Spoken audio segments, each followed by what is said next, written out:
सुप्रभात छात्रों। आज हम लोग कक्षा 10 के सूरदास के पद को पढ़ेंगे। प्रस्तुत पद हमारी पाठ्यपुस्तक क्षितिज के अंतर्गत संकलित सूरदास के पदों से उद्धृत है। इस पद में गोपियाँ उद्धव की नीरसता और स्नेह शुष्कता के संबंध में व्यंग्यपूर्वक कह रही हैं कि सचमुच उद्धव जी, आप ही सबसे भाग्यशाली हैं जो किसी से प्रेम करना नहीं जानते हैं। गोपियाँ कहती हैं, उद्धव तुम हो अति बड़ भागी, अपरस रहत स्नेह तगाते, नाहिन मन अनुरागी। पुर इन पात रहत जल भीतर, तारस देह न दागी।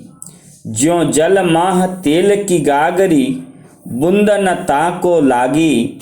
प्रीति नदी में पाँव न बोरियो, दृष्टि न रूप परागी। सूरदास अबला हम भौरी, गुर चाटी ज्यों पागी।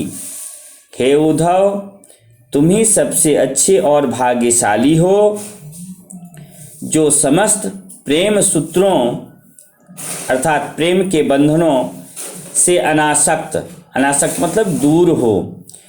किसी में भी तुम्हारा मन लगा हुआ नहीं है। तात्पर्य यह है कि तुम बड़े अभागे हो जो प्रेम के रस को नहीं समझते। तुम्हारी दशा तो उस कमल के पत्ते के समान है जिसने जल के भीतर रहते हुए भी जल से अपने शरीर में दाग नहीं लगाया। गोपियों के कहने का आशय है कि तुम रहते तो श्री कृष्ण के निकट हो, लेकिन उनके प्रेम से सदैव दूर रहे। यही नहीं, जैसे जल में तेल की गगरी को डुबा दिया जाए तो उस पर तेल की एक बूंद भी ठहर नहीं पाती, वैसा ही तुम्हारा मन है। तुम प्रेम के संबंध में क्या जानो, जबकि तुमने कभी न तो प्रेम की नदी में अपने पांव डुबोए और न कृष्ण के सौंदर्य रूपी पराग में तुम्हारी दृष्टि अनुरक्त हो सकी। सूरदास के शब्दों में गोपियों का कथन है कि सबसे पगली और भोली भाली तो हम अबला गोपियां ही हैं जो गुड़ में चींटी की तरह कृष्ण की रूप माधुरी में चिपट गईं।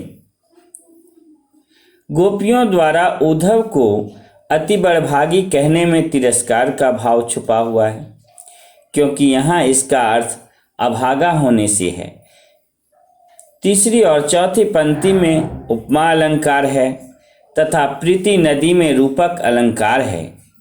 पांचवी पंक्ति में भी उपमा अलंकार का प्रयोग हुआ है।